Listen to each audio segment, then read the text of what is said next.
যে জুবিন গাৰ্গৰ সমাধি ক্ষেত্ৰৰ ওচৰৰ মাটিখিনি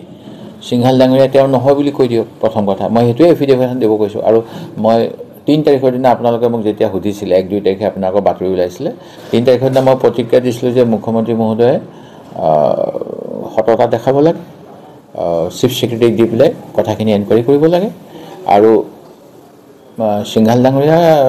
যিবিলাক কনষ্ট্ৰাকশ্যন কোম্পানী তাত কিছু বিতৰ্ক আহি গৈছে গুৱাহাটী হাইকোৰ্টৰ আনকি কি কাৰণে নাজানো প্ৰভাৱশালী মন্ত্ৰীৰ কাৰণে নেকি জিএমডিয়ে যদি ভুল কৰিছে সেইটোৱে শুদ্ধ বুলিও হাইকোৰ্টে ৰায় দিছে জিএমচিয়ে যদি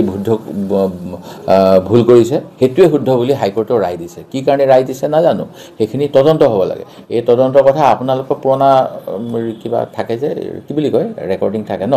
সেইবিলাক বজাব আপোনালোকে বিচাৰি পেলাই কিবা এটা ডিসপুট আছিলে আনন্দনগৰ বুলি কয় নে নবীন নগৰ বুলি কয় ৰাস্তাটো সৰু তাত মানে 9 তলা পাৰমিশন পাব পাৰে নে 22 তলা পাৰমিশন পাব পাৰে এইবিলাক অলপ খুচৰি দিলে ওলাই যাব সেই গতিকে অলপমান চক আমি সততাৰে ৰাইজৰ সেৱা কৰিম বুলি শপত লোৱাৰ পিছত অকমানো যদি অসত্য আহে আগৰ দিনত আছিলে যে কংগ্ৰেছী মন্ত্ৰীবিলাকে পদত্যাগ কৰাৰ ব্যৱস্থা আছিলে এতিয়াতো পদত্যাগো মই বিচৰাই নাই মই মুখ্যমন্ত্ৰী খালি কৈছিল যে দুখনমান কেবিনেটত সোমাব নিদি তদন্তটো কৰি দিয়ক তাতে মোক আৰু মানে ইমানকে একবাৰ ভাবুকি দি আছে তো মই একো নকওঁ মই আগতেও আপোনাক আগতে কৈছোঁ ৰাজনীতি কৰিলে বদনাম জখ প্ৰশংসা গালিগালাজ সব ল'ব লাগে আৰু মই প্ৰস্তুত যিকোনো খবৰৰ বাবে যোগাযোগ কৰক 7099017330 লগতে 7099017110 নম্বৰত